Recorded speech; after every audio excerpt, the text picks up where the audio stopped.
On vous fait croire que ça va être l'aventure du sable, des vagues, des humains en maillot de bain. Et voilà qu'à l'heure du goûter, on retrouve le pain de la maison, le beurre de la maison, la confiture de la maison. Je proteste. Il faut du nouveau, du interdit d'habitude, du gras, du sucré.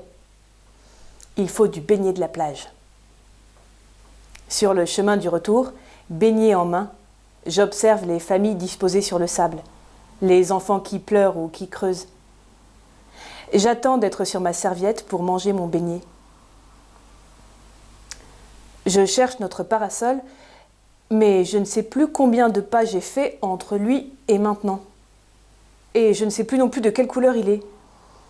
Il y a beaucoup de familles sous parasol qui ressemblent fort à la mienne, en moins bien. Pas peur, j'ai un beignet à la framboise. Mais quand même, ils sont loin, et j'ai marché si longtemps. Personne n'aperçoit le drame sous ma peau. Et puis ça fait bête d'être triste en maillot de bain. Est-ce que je les aurais dépassés? Si ça se trouve, ils me blaguent. Ils m'ont bien vue, mais ils ne m'appellent pas pour voir si je suis très courageuse ou pas.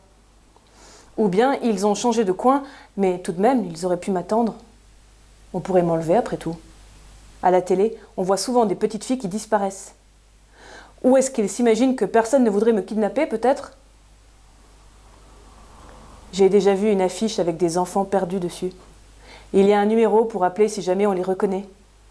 J'avais bien regardé les photos et parfois on se rend compte que ça fait des années que l'enfant a disparu, si bien qu'il n'est plus un enfant aujourd'hui, ça fait une étrange sensation.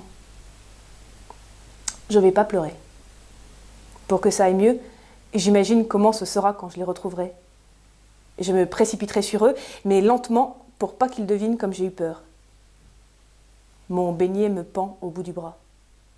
Le gras fait de petites flaques sur le sopalin.